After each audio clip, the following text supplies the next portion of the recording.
Good morning. It is the 16th. There's a little cat in that left window. You can kind of make her out. That's Mrs. C. She's a nice little kitty cat.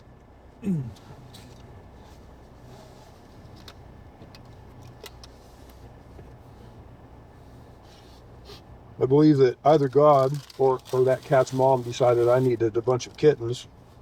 And I've got a bunch of kittens. Well, she isn't a kitten anymore.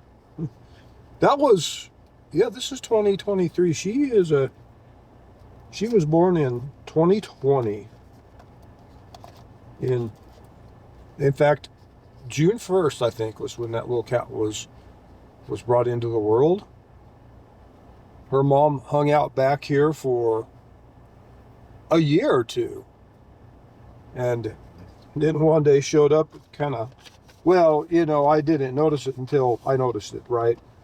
And then when I noticed it, it was quite something. I need to go get something. Let this run. I'll be right back. Okay. Back this up.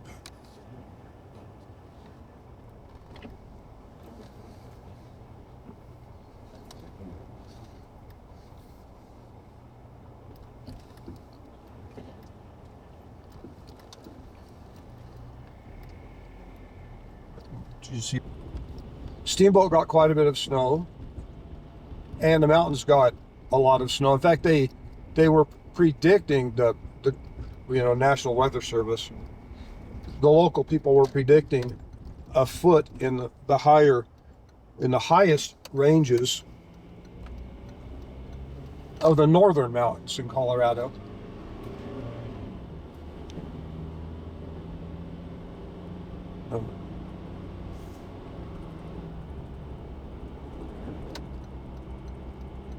I don't know if that happened or not. What I can tell you is that sun is bright.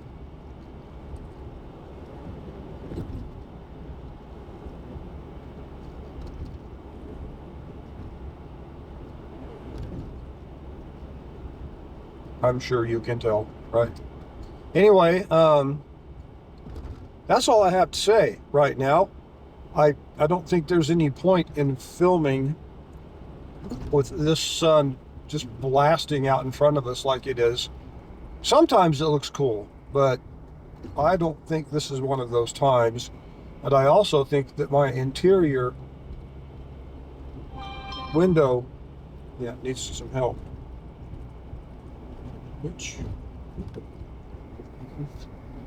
Which phone was that? Who knows? Alrighty, so I'll check in with you from Hayden, Colorado. I'm not sure whether this is going to be a good video or not, but I thought I'd at least give it a try.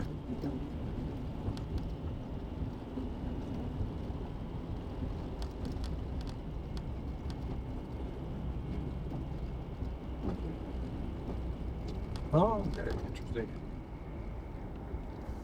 I passed a little Volkswagen, like really low to the ground, sporty looking thing, on the way out of Craig just a few minutes ago. Then about 10 minutes after I passed, that looked like that car came up right behind me and passed me and was going like 10 miles an hour over what I was doing. And believe me, I was doing every bit of the speed limit. So I found that interesting. We are on a little back road here that leaves out of Hayden heading south-ish. I decided to take this road today because there's road construction going on in Hayden, and there was a work crew already slowing people down. I don't think there's any other road construction going on today. but there might be. I'm not sure. Let's just do some thinking with this. Let's try that.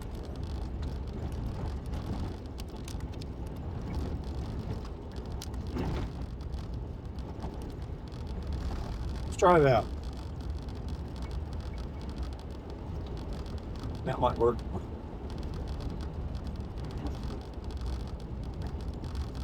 If this video does make it, I am in Hayden. It is 8:44.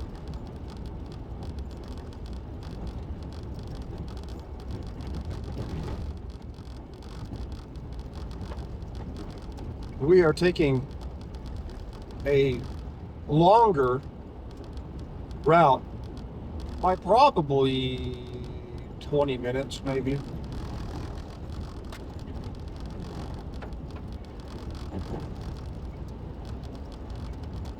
Mile-wise, I'm not sure how much longer. Probably not much longer. Mile-wise is probably, I'm going to guess, maybe 10 miles longer.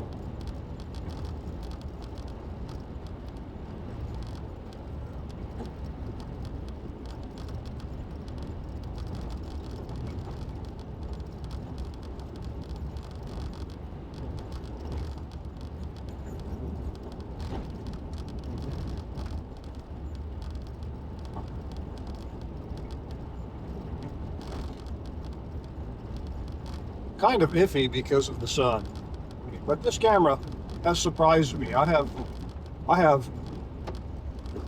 film a lot when I only put out a tiny little bit of what I film. A lot of the times when I'm filming into the sun like this, well, because the window is dirty, I mean, there are a lot of things that affect. I'm going to go this way today. I could actually go down kind of 37. I think I'll head up here.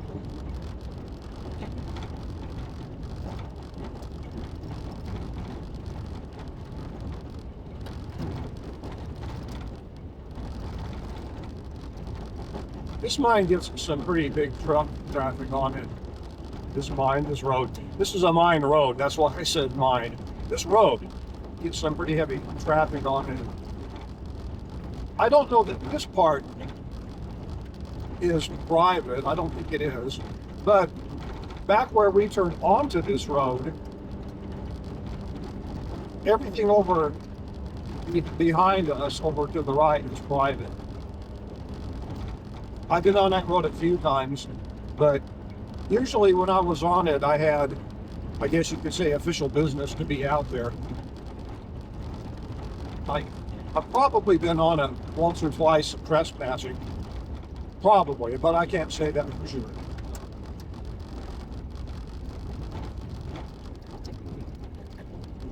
We're crossing a county road right here. To our left is the Yampa Valley Regional Airport, and to our right are some little chain of mountains that builds up to the flat tops.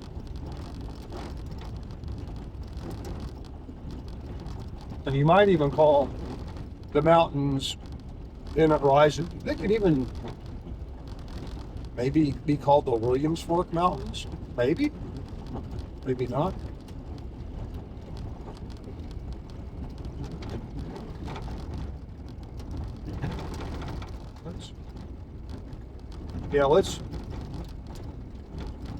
We'll keep it on the back roads this morning.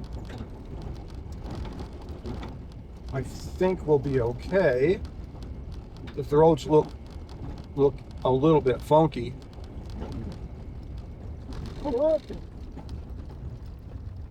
Actually,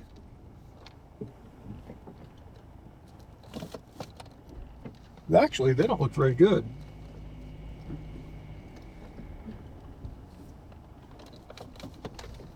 I'll tell you why I'm turning around here.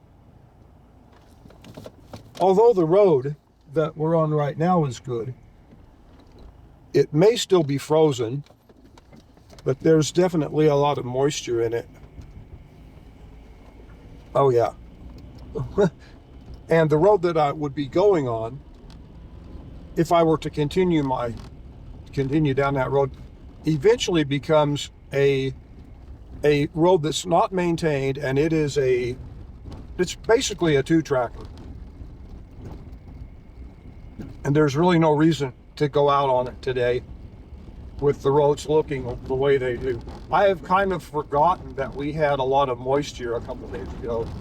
And this time of year, when you get moisture and then it freezes at night, that moisture hangs around for a while on the roads.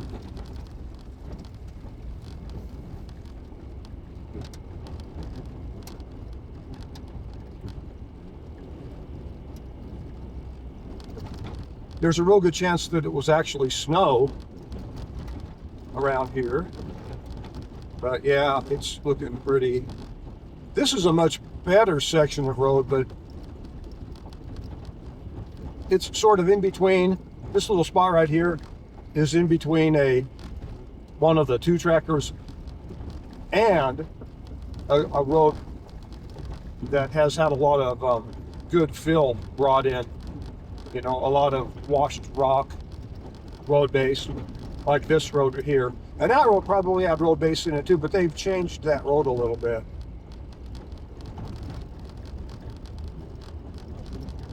But this is one of the County Road 51, one of the 5 different 51s, County Road 51s in Moffat County. But 51 is a pretty cool number, so why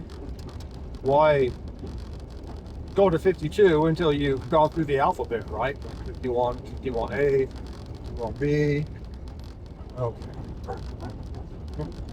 51C, D. By the way, that was a Great Pyrenees, one of the friendly ones.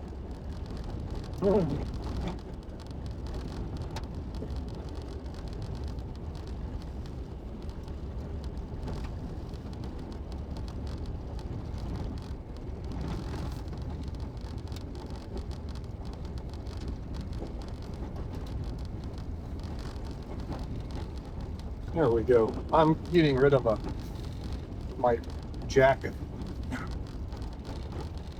There we go.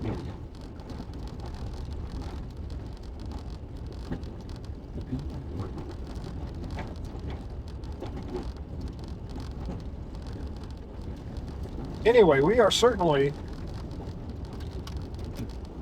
in the middle of fall, and fall came quick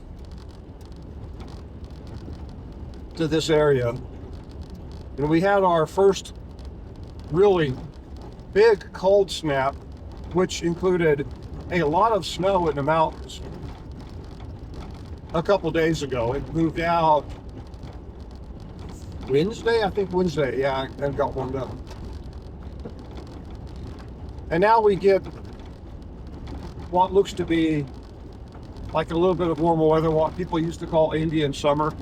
I don't know why they called it Indian summer. But anyway, that's what we're left with. And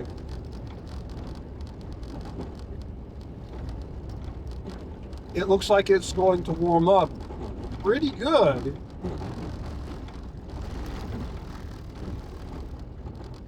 Here in the next couple of days, which is extremely good for me, because I still have got to get this car ready for winter.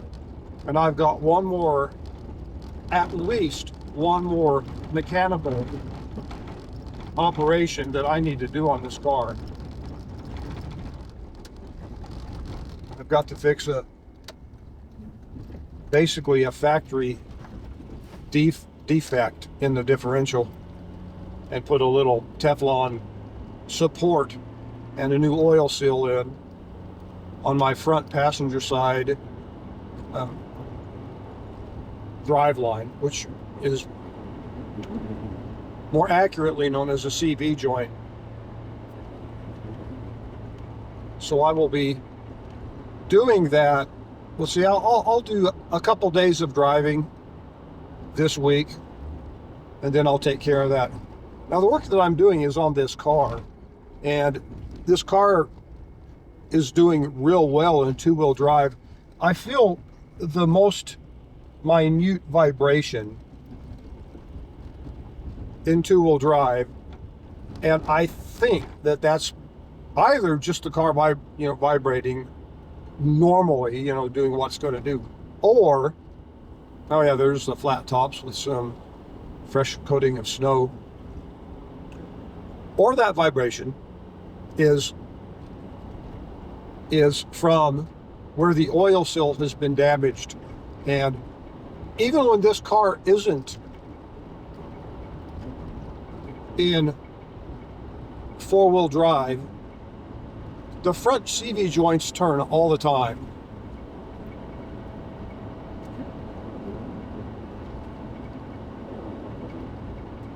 They are connected directly to the hubs, and so when the front tire turns, the hub, the wheel assembly, the hub turns. A lot of four-wheel drives have little shifter mechanism on the hub, and I could put one on this car if I felt like I needed to. That would allow me to take the hubs out. You've seen them. If you don't have a four-wheel drive, and you probably have never paid attention, but there are little, I guess you'd call it a switch, a little twist knob that is right in the hub, and usually it will say locked and free. In one direction you turn it, you'll lock the hub in. That's the phrase that you hear. And the other direction you turn it, it will be free, which means it's detached from the hub. So a lot of cars, newer cars, don't have those selectable hubs.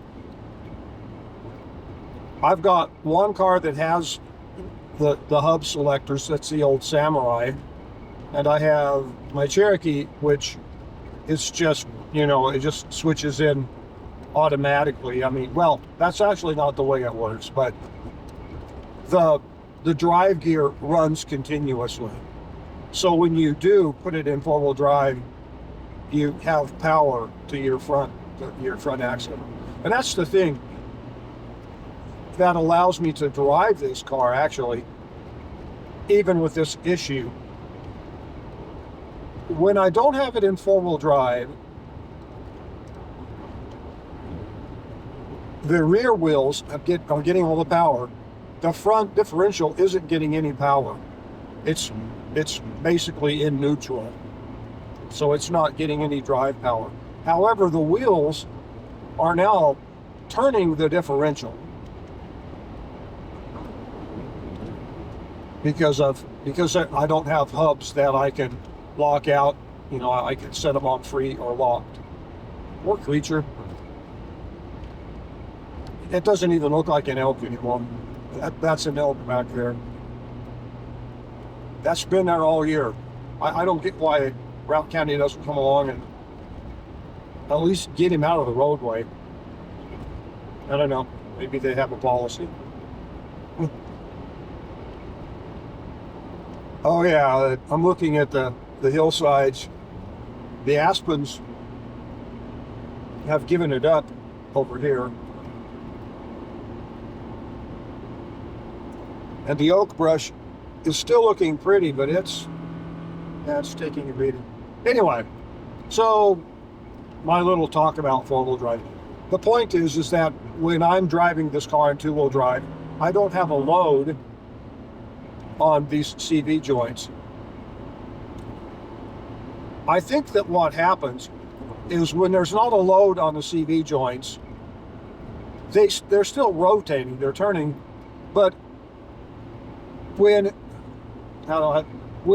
a gear is turning another gear, you're putting pressure that one gear is applying constant pressure onto another gear, right? So if at the point in time that you put pressure on one gear, from the other gear puts pressure on this one gear, if one of the gears is out of alignment, once you've put pressure on that gear, it will stay out of alignment, much more likely than it will go into alignment. Now you're pushing it, especially if it's a little bit loose. You might actually push it more out of alignment. Let's say you have a gear that's driving a shaft, and the shaft is in a bearing that's worn a little bit. So that gear can wobble, it can tilt a little bit in that shaft. Anyway, I think that's what's going on with this car. When my front end is in neutral, when it's just coasting along, there's no pressure, or very little pressure. And so the CV joint might be wobbling around a tiny little bit, but at the end of the day, I think it's trying to find its center. It's like a top, really, spinning. But at this point in time, if I put the car into four-wheel drive, then I put pressure on that drivetrain in the front, and so it's going to lock that CV joint in an out of balance position, or it might even act to push it out of balance. And that's why I'm getting a vibration. That's my best reckoning of why I'm able to drive it in two-wheel drive and not in four-wheel drive. Well, I can actually drive it in four-wheel drive. I just can't drive it very fast. And that is a big issue for this car, for my job, for this route. I think I've put all the disclaimers I needed to put in.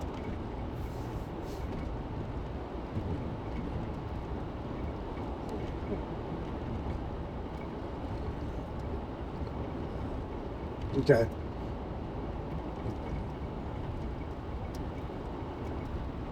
So if the weather is really, really bad, I can drive this if I don't have to drive it like over 35 or 40 miles an hour. The vibration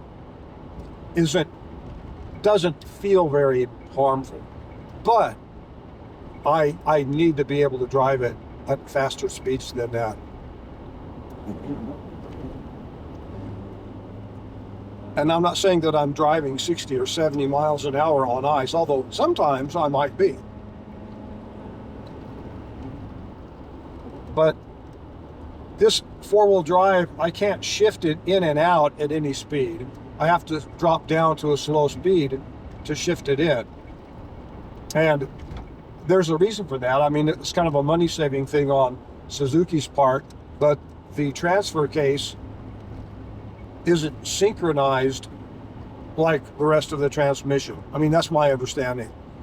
That if it were synchronized, I would be able to shift it in and out at whenever. And I think for it to be synchronized, there would be another set of gears that would be turning everything at the proper speed.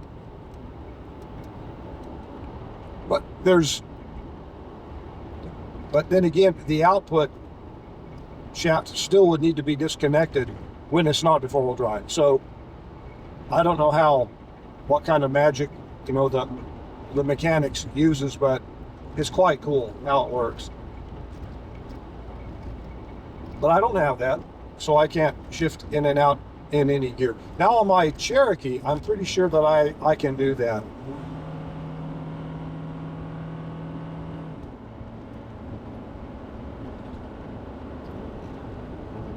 But I don't think I can on this car, and I don't think it can on my pickup. And I'm not sure about the Samurai.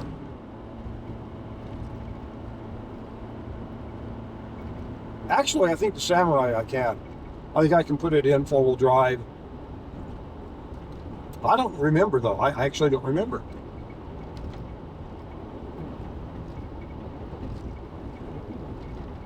Now, there's a thing that can develop when you have a four-wheel drive that has selectable hubs where you can you can lock them in or release them and let them just set and not move, right?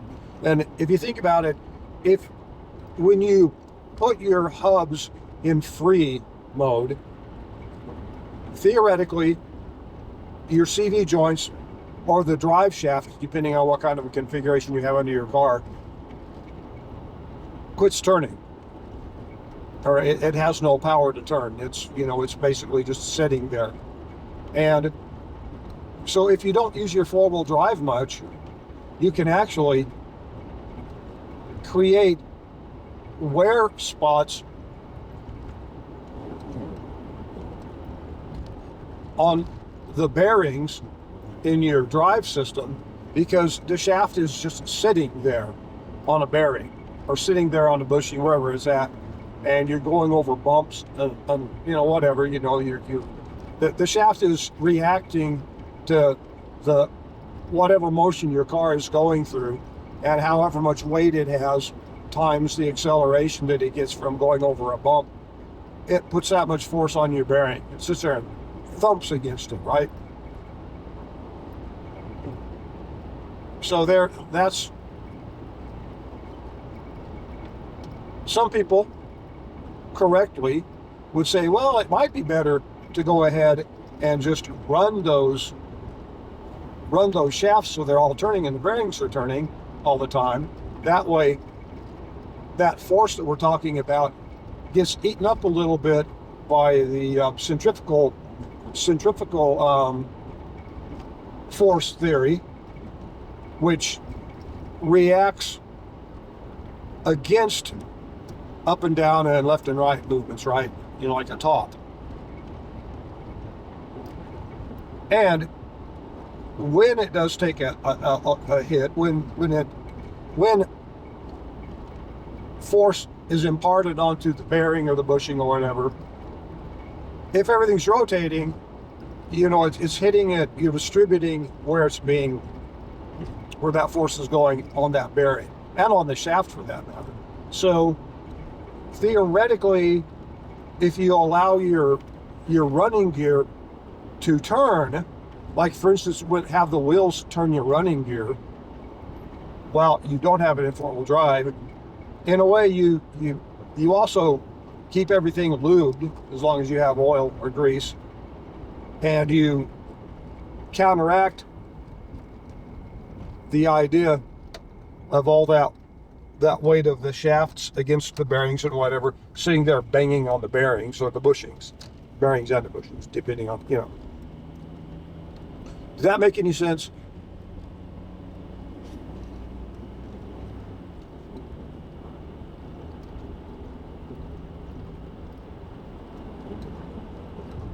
Now, to make a disclaimer, this is not something that I thought through and figured out. This is something that my brother-in-law, who's a mechanical genius, I guess we could say that, was telling me. And it made sense to me. It's like, I get it. That's very cool. I understand that.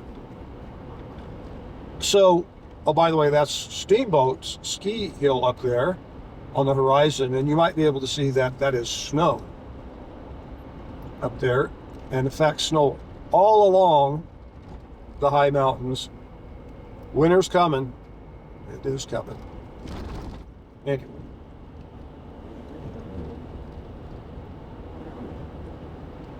So that discussion is we can thank Bill for that. Now, I thought about it a lot, and I rephrased it in my own way of thinking, using the language that runs around in my head, which may have changed the way it was described to me.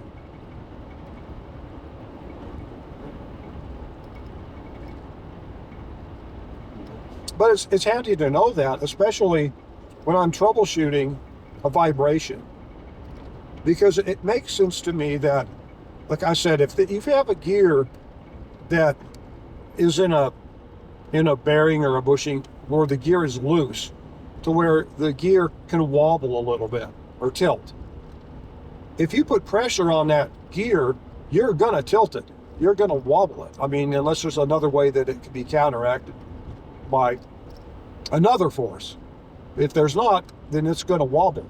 I mean, that's part of the reason you have bearings and bushings and so forth, is to keep the pressure from pushing things out of alignment.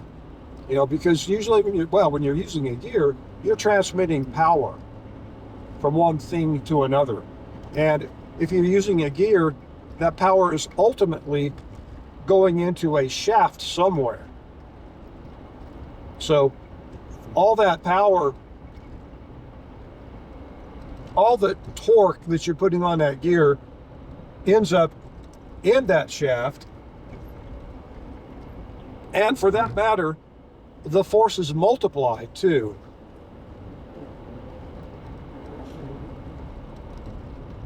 So there's a huge amount of force that is pushing, or that is available to create problems if you have a bearing or a drive shaft or whatever that is loose. You don't want that. It can create a lot of trouble. So like I said, I think that with my car, while I'm in two-wheel drive, I'm not putting any force. There's no force being applied to the differential, or the only force being applied to the differential would be the resistance that the differential itself is putting up against, you know, the wheels turning. And that would probably be something like, if it's turning the internals of the differential in the gear lube, it would be the resistance of the gear lube. And that's not going to be a lot. I mean, when you compare it to putting it into gear and then using the horsepower of your engine, you know. Oh.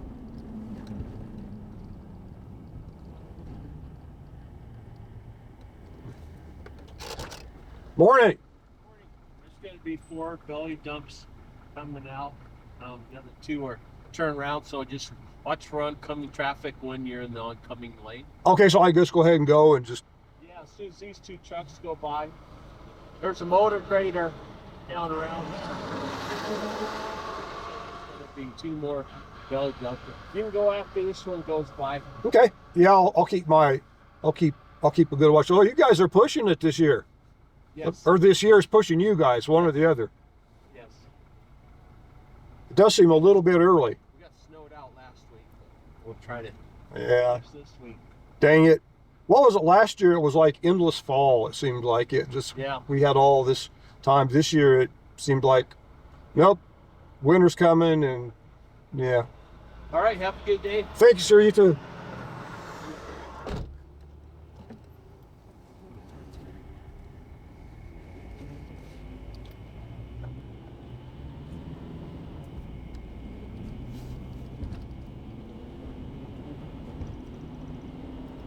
I see her, yeah.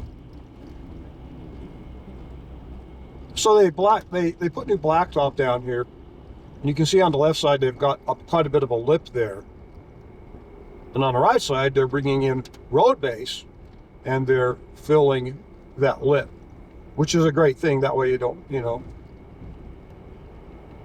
the more opportunity you have to stay on the road or to stay on a packed surface, the more likelihood, in case you drop a wheel off the side, you're going to be okay. So I guess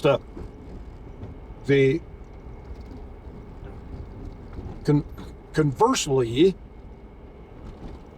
once you have put road base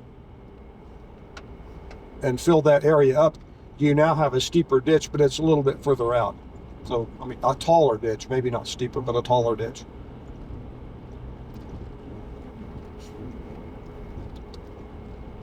So it pays to stay in the road, I guess what I'm saying. So there are the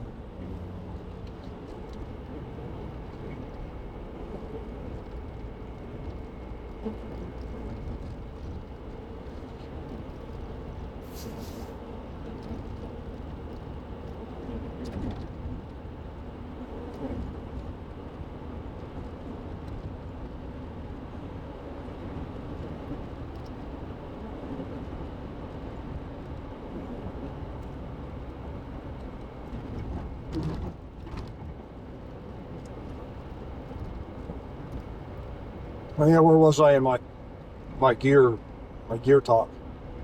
Well, I was describing the philosophy that I have about this car. And I know it's kind of an obscure and a not very exciting thing to talk about, but it is actually a real, honest, and large problem.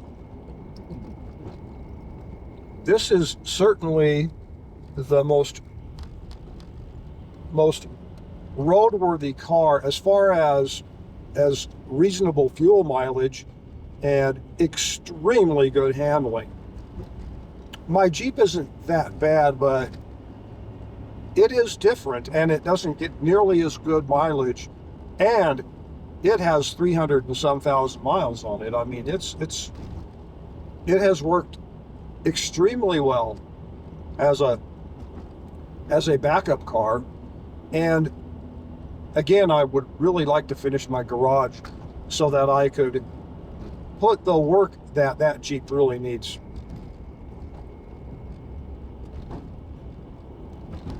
You know, and the Jeep is really not in that bad a shape. The engine is in pretty good shape for its age. It's not burning oil, which is pretty amazing.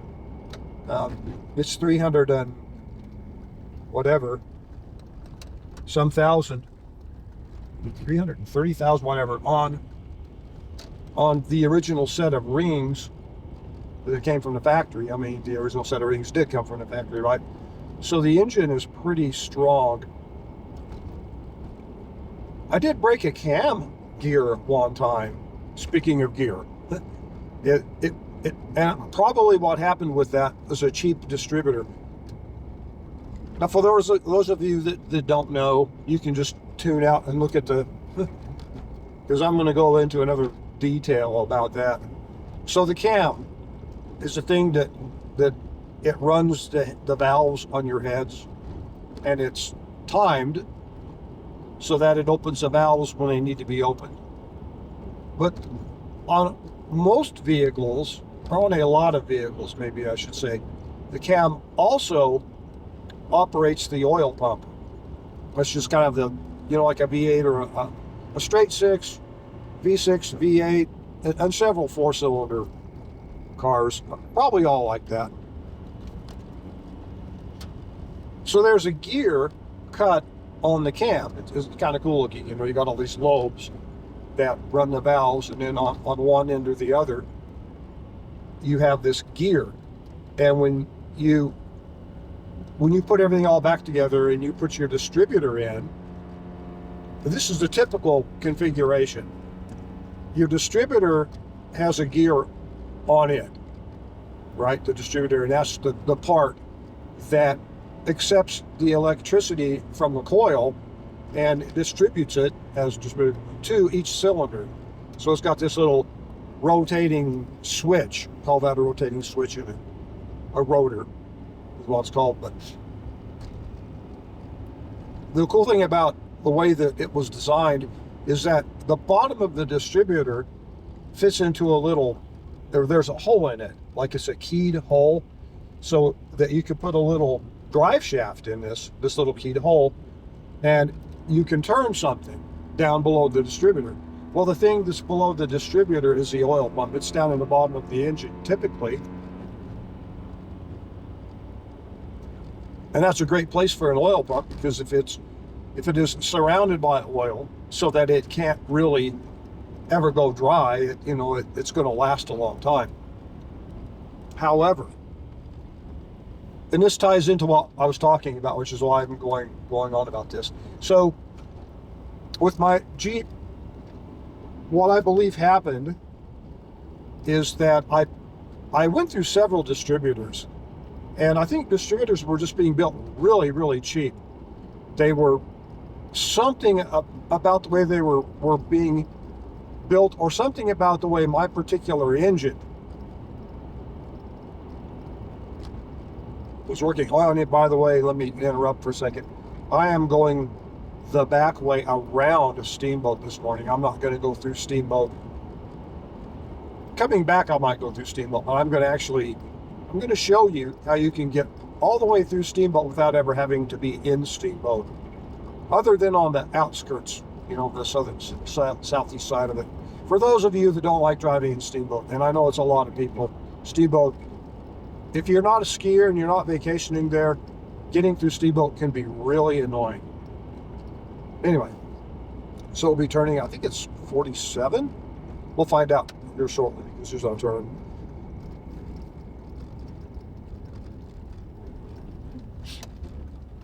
$43.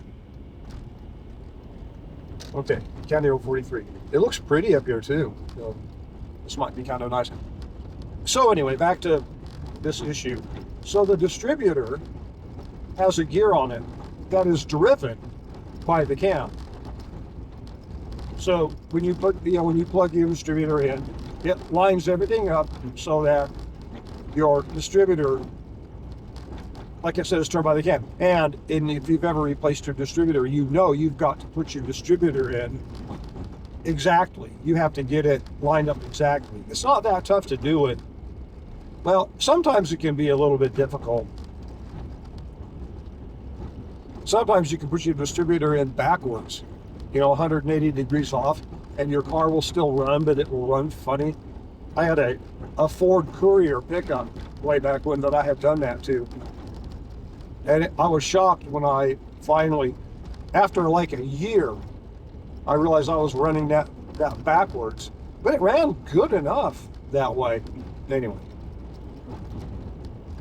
So the way it's all set up is that the cam, which is driven, by the way, usually by a chain or a belt, preferably a chain, sometimes a gear, sometimes a belt, which isn't good. I think this car is an interference engine also, has an interference engine on it, which means that if your belt breaks, your valves will probably end up running into your pistons, and that's not good.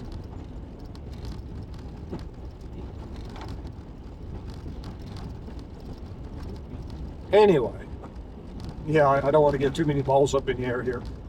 So the configuration is that the crankshaft, through a chain or a gear or a belt, turns the cam. The cam is timed in such a way. That's a pretty wheel. Well, I would take that wheel if I thought it were useful. But anyway.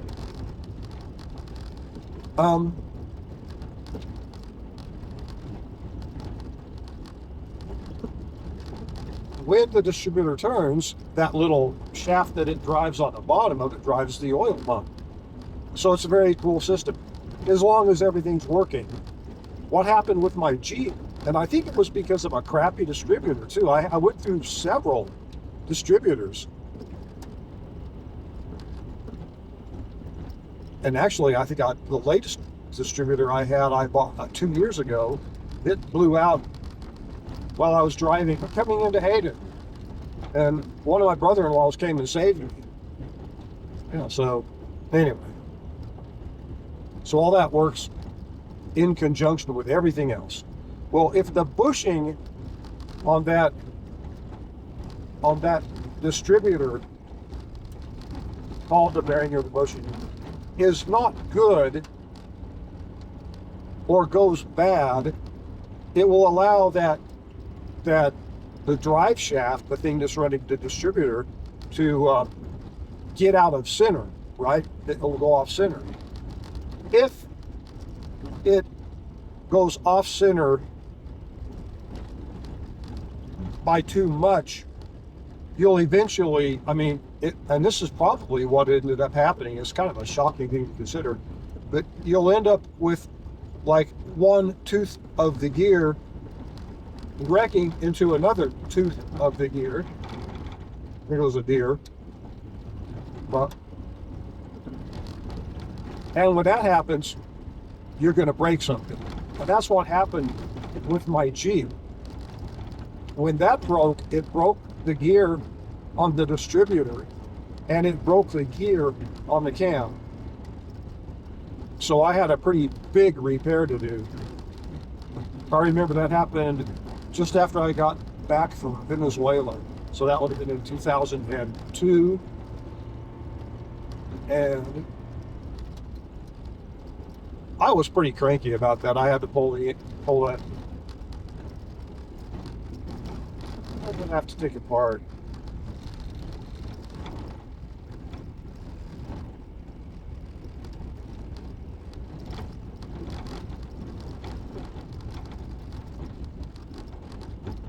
I didn't have to take the head off the engine. That was a good thing. There was no reason to do that, but I did have to pull the distributor out.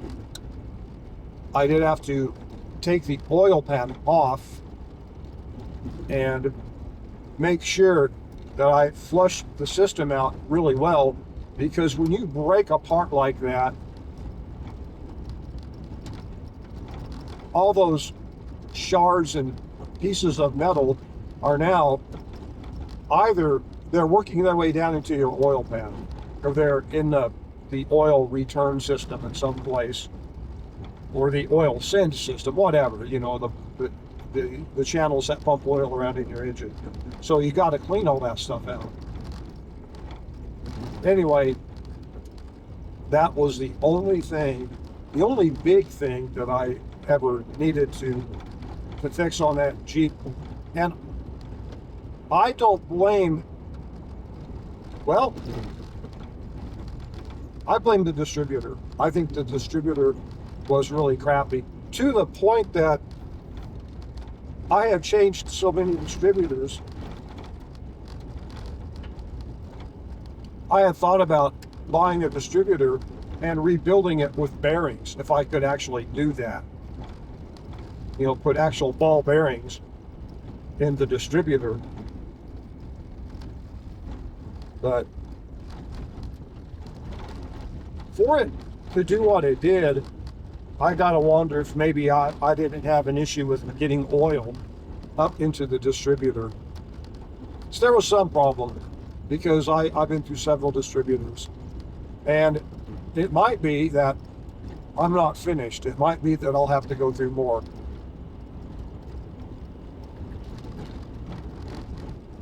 But that's an example, a great example of how you get a misalignment when you lose the support of a shaft somewhere, you know, a drive shaft.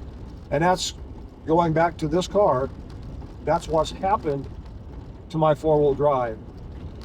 But as long as I don't put pressure on it, we have some snow down here.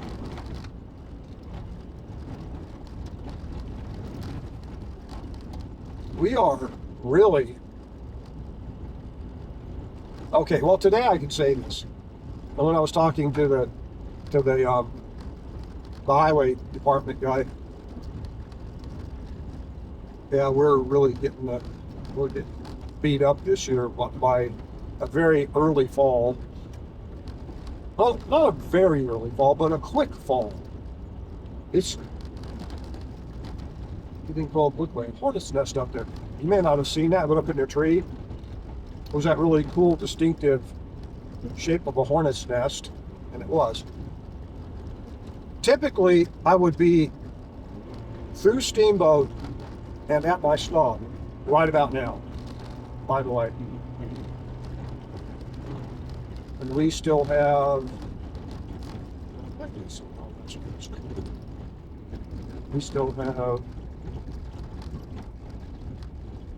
didn't go.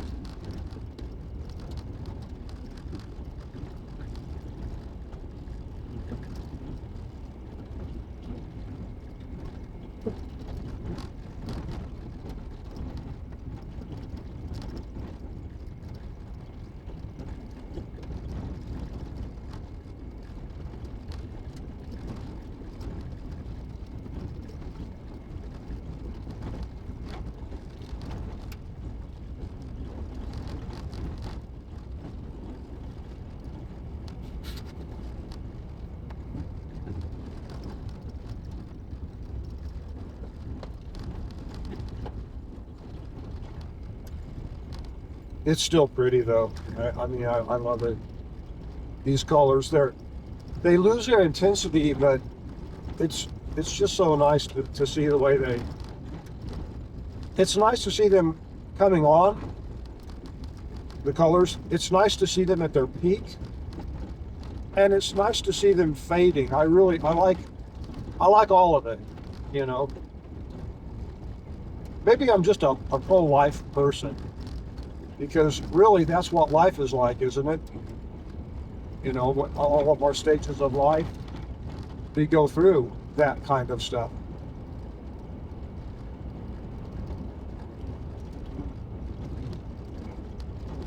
And if you believe in God, or even if you don't, maybe, but probably easier if you do. If you believe in God, maybe these fall colors in the spring and the fall, the way the seasons work, is a bit of a metaphor for our life.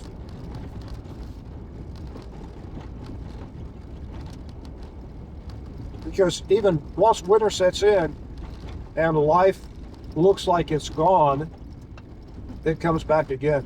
So maybe that says something about our lives, you know, how things work. Maybe not, but maybe so.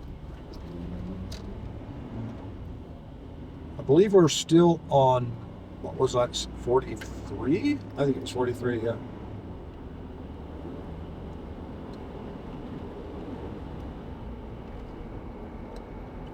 We are looking at, in front of us, that's Rabbit Pass, going up from Steamboat. Well, now we're not looking at it. Now we're looking at this beautiful hillside here, and an overpriced house.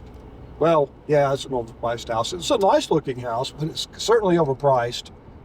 It is in Steamboat, so it's overpriced.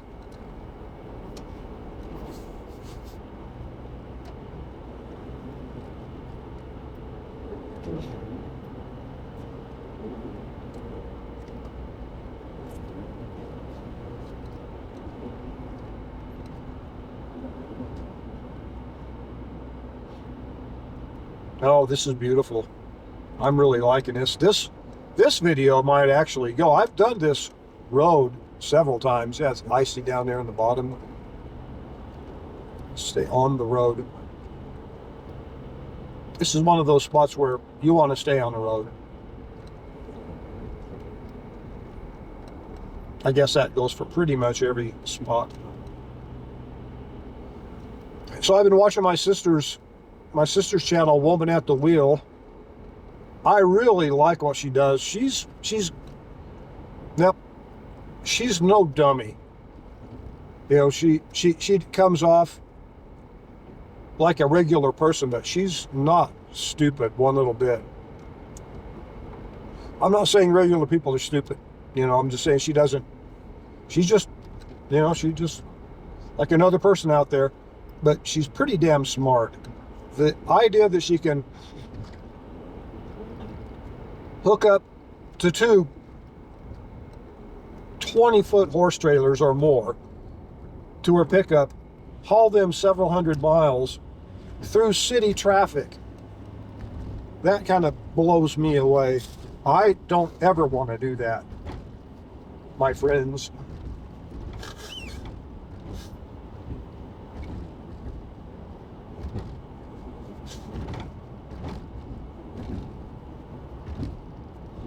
Them snorting sounds, these snorting sounds.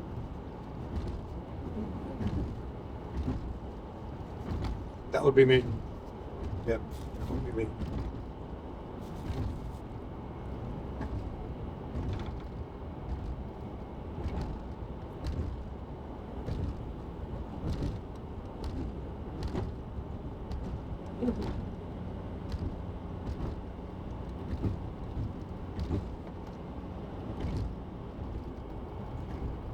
Yeah, she just navigates her way around. You know, she goes to, I mean, if you think about what she's doing, if you haven't watched her channel, go check it out. It's really cool. You know, her biggest issue, I think, I mean, she doesn't have a large viewership. Well, for that matter, neither do I. But I don't really care. You know, y'all that have just subscribed, and you all that watch and haven't subscribed, well, I wish you would subscribe, but you know, whatever. You've got your reasons for doing what you do, and so do what you do. But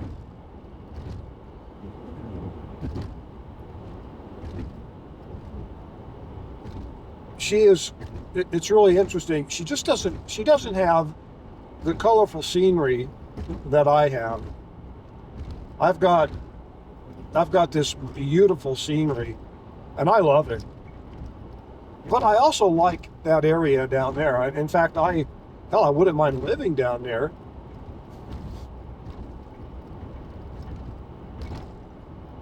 But I do have allergies, hay fever, things like that.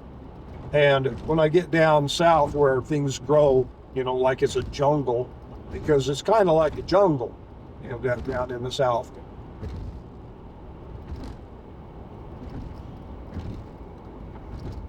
My body rebels. It doesn't like that stuff. So I'm better off up here where we have, I mean, we get some pretty strong, I get some pretty strong allergic reactions a couple weeks a year in the spring and in the fall up here, but it's not like all summer long like it would be down south. And I've lived down there, so I know what it's like. But so I'm up here with this pretty scenery, the mountains, the snow, you know, and it's pretty. I mean, it's undeniably a very pretty place. So she doesn't have that. If she had that and was doing what she did, she would kick my ass, viewer-wise, completely.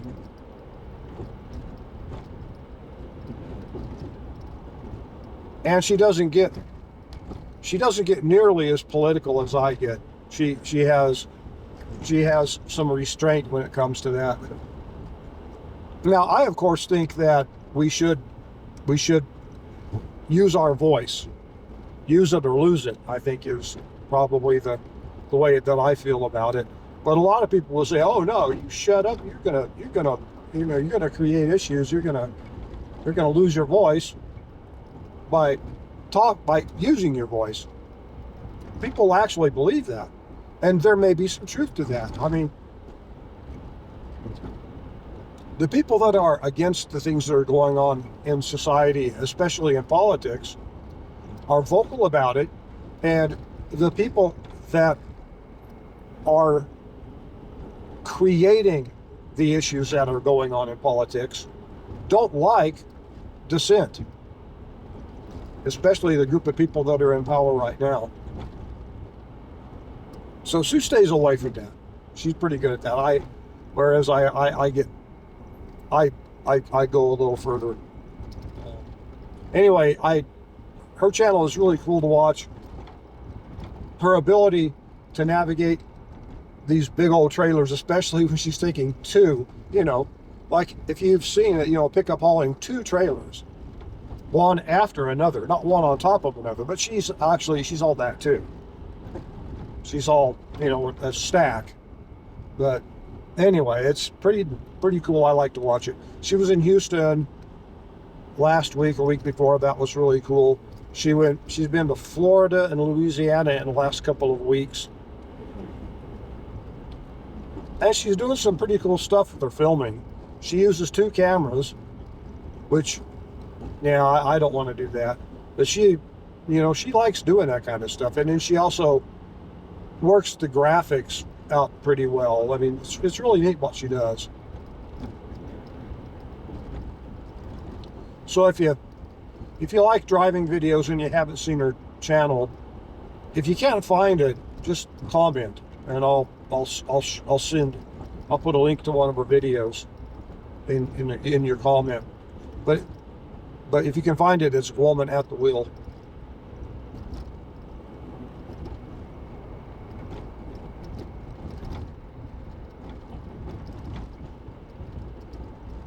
Her husband is Bill, and he's the mechanical, like I say, a mechanical genius.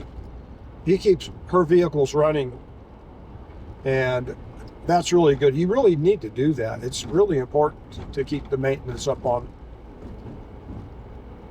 to do the right thing. I mean, there are certainly things that aren't that important, but there are things that are really important to keep the vehicle running. But yeah, Woman at the Wheel. Probably should watch it. It's really cool.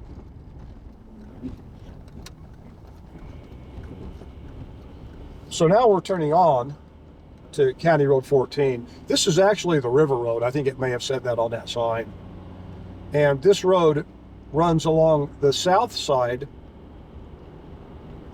of the Yampa River, which is down in a valley over there to our right. But it's closing in on us, or we're closing in on it. Maybe more accurately, the road is closing in on it. I did have something political to say, though, now that I started thinking about it.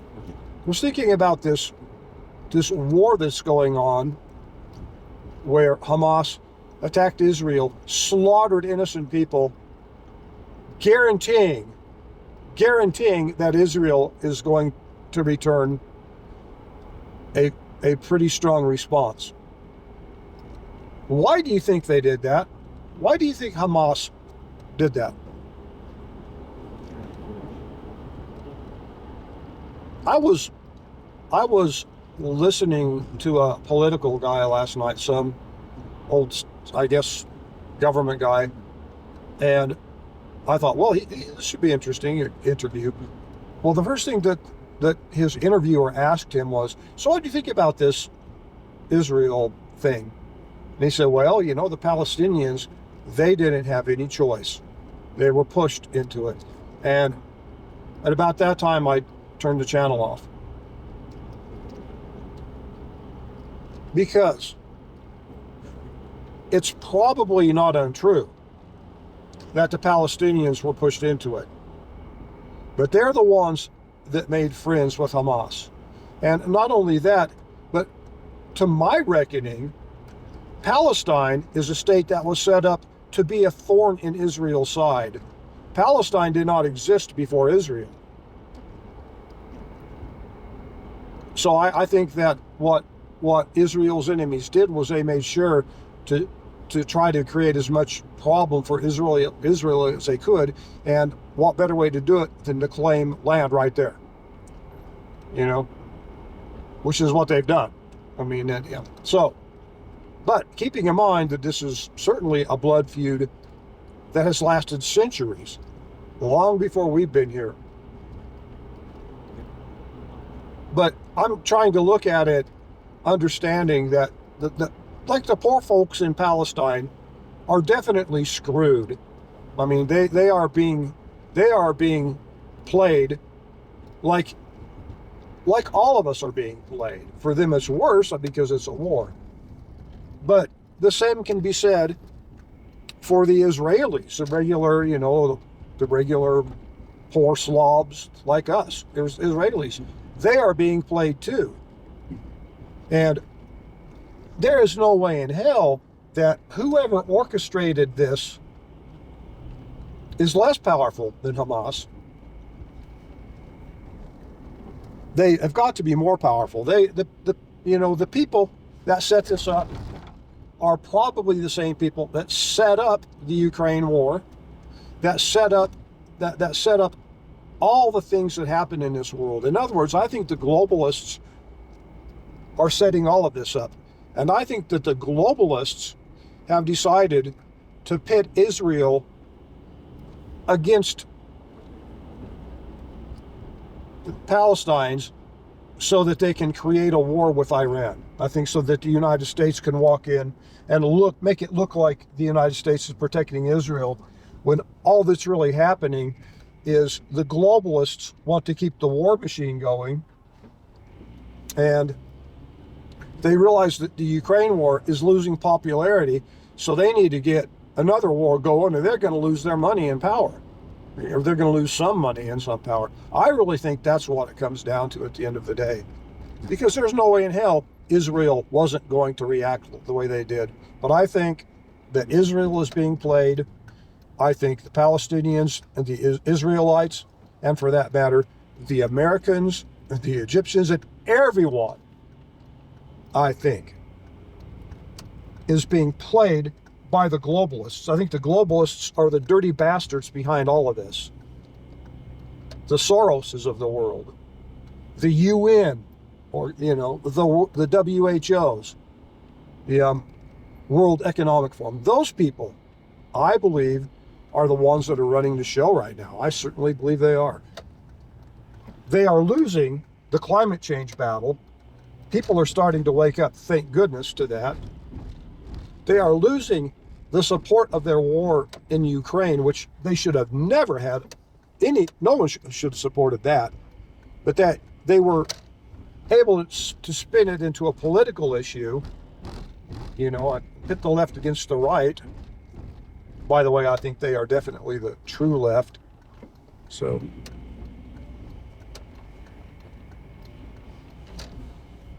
anyway, that's my political point. I don't think that was a mistake.